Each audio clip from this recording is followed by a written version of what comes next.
하나님의 말씀을 쉽게 풀어서 전달해 드리는 안지호TV 오늘 방송을 시작합니다. 오늘은 열왕기상 12장에 있는 말씀으로 어떤 신자가 될까, 어떤 사람이 될까, 이런 주제로 말씀을 좀 드리도록 하겠습니다.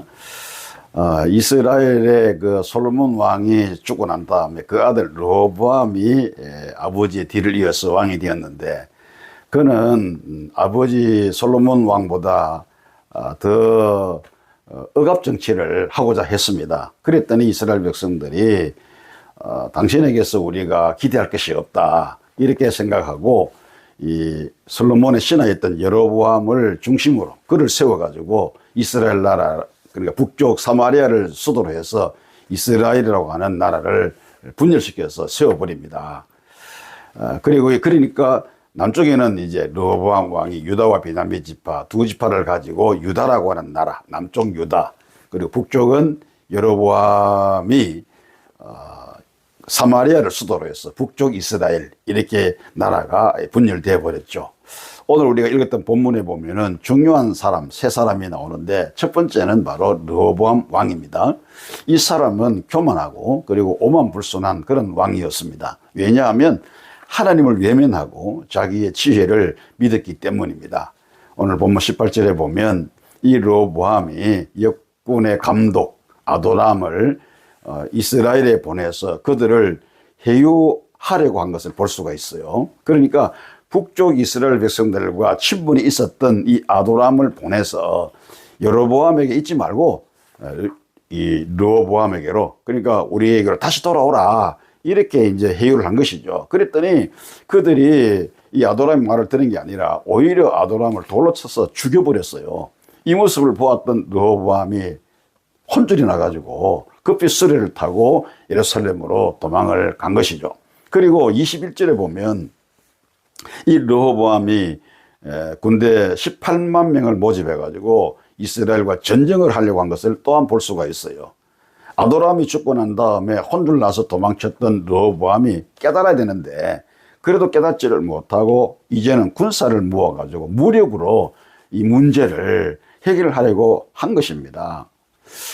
성도 여러분이요, 믿음의 사람은 어려움이 있을 때 하나님 앞에 기도하면서 하나님의 도우심을 구합니다. 그런데 르호보암은 나라가 분열되고 자기 부하가 죽는 이런 그 어려움이 있을 때 하나님 의지하지 않고 오히려 자기 머리를 쓰기 시작한 것입니다. 그러니 르호보암은 교만한 사람이다, 하나님을 외면하고 무시한 사람이기 때문에 교만한 사람이다 라고 말하지 않을 수가 없죠. 문제가 생겼을 때 믿음을 저버리고 하나님을 찾지 않으면 문제가 더 꼬이고 결국은 실패의 쓴맛을 볼 수밖에 없습니다. 그러므로 성도는 문제가 생겼을 때, 어려움이 있을 때 하나님을 바라보아야 합니다. 교만한 사람은 기도하지 않고 하나님 앞에 나아가지 않습니다. 그러니까 기도하지 않는 사람은 교만한 사람이죠. 어떤 경우에도 하나님을 신뢰하고 하나님만 바라보는 겸손한 믿음의 성도가 되시기를 축원합니다. 그 다음 두 번째는 여로보암 왕입니다. 북쪽 이스라엘의 여로보암 왕. 이 여로보암 왕은 어떤 사람입니까? 그는 한마디로 인본주의자입니다. 본래 그는 솔로몬의 신하였는데 잘못해가지고 애굽으로 망명을 갔다가 백성들의 추대에 의해서 이 북이스라엘의 왕이 된 사람이죠. 여로보암은 솔로몬과 그리고 르호보암이 하나님 앞에 잘못해가지고 징계를 받고 무너지는 것을 그가 똑똑히 눈으로 보았어요. 솔로몬이 잘못해서 하나님께 징계를 받았고, 그 아들 르호보암도 잘못해서 하나님께 징계받은 사실을 그가 똑똑히 눈으로 확인하고 목격을 했습니다. 그렇다고 하면 앞서간 사람들의 잘못된 삶을 답습하지 않고 바로 살아야 하지 않습니까? 그러나 여로보암은 그렇지를 못했습니다.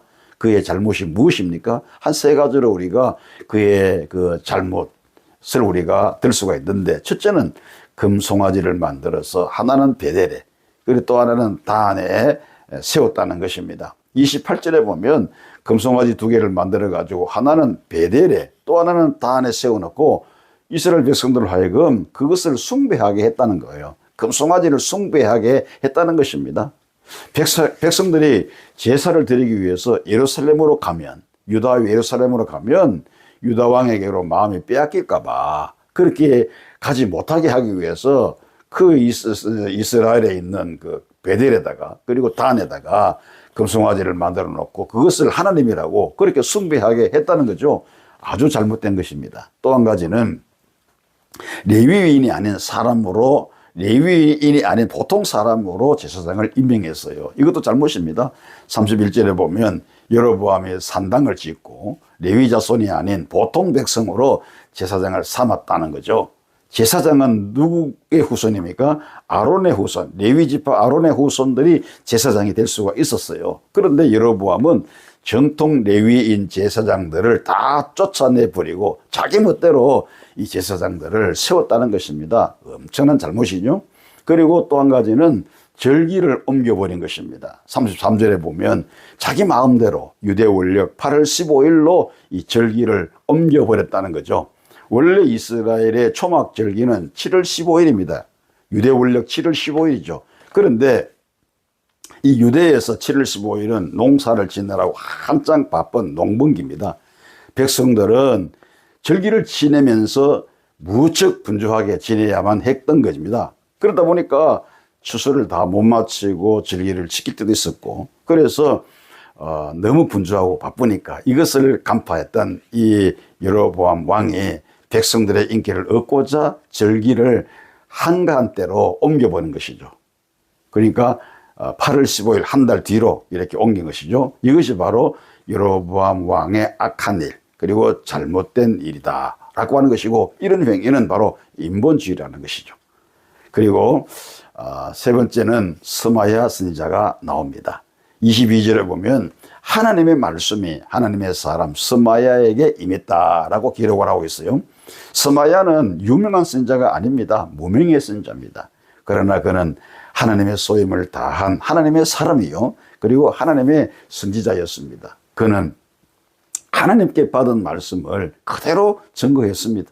전쟁을 준비하고 있는 르호보암에게 하나님께서 그에게 가서 스마야에게 그에게 가서 전쟁하지 말라고 해라, 이 말씀을 이 스마야 선지자는 그대로 전함으로 예언자의 기능을 다 했다는 것입니다. 무지막지한 르호보암에게 죽을 수도 있는 위험한 일이었지만 스마야는 목숨을 걸고 생명을 내어놓고 르호보암에게 가서 하나님의 말씀 그대로를 전했어요.